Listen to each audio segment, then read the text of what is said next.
in order to meet their goals, their self-defined goals.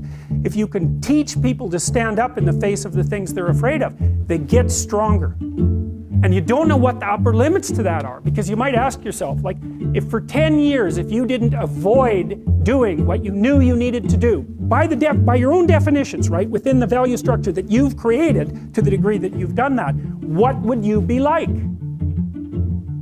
Well, you know, there are remarkable people who come into the world from time to time, and there are people who do find out over decades-long periods what they could be like if they were who they were, if they spoke their being forward. And they get stronger and stronger and stronger, and we don't know the limits to that. We do not know the limits to that. And so you could say, well, in part, perhaps the reason that you're suffering unbearably can be left at your feet, because you're not everything you could be, and you know it. And of course, that's a terrible thing to admit, and it's a terrible thing to consider, but there's real promise in it, right? Because it means that perhaps there's another way that you could look at the world, and another way that you could act in the world, so what it would reflect back to you would be much better than what it reflects back to you now.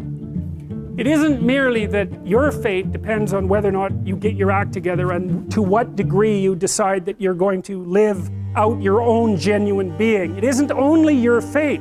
It's the fate of everyone that you're networked with. And so, you know, you think, well, there's 7 billion people in the world, and who are you? You're just one little dust mote among that 7 billion, and so it really doesn't matter what you do or don't do, but that's simply not the case. It's the wrong model, because you're at the center of a network. You're a node in a network.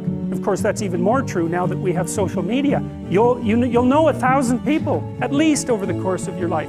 And they'll know 1,000 people each, and that puts you one person away from 1,000,000, and 2 persons away from 1,000,000,000.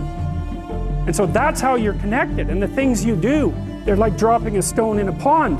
The ripples move outward, and they affect things in ways that you can't fully comprehend, and it means that the things that you do and that you don't do are far more important than you think. And so if you act that way, of course, the terror of realizing that is that it actually starts to matter what you do. And you might say, well, that's better than living a meaningless existence. It's better for it to matter. But I mean, if you really asked yourself, would you be so sure if you had the choice?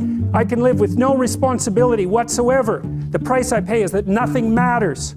Or I can reverse it and everything matters. But I have to take the responsibility that's associated with that.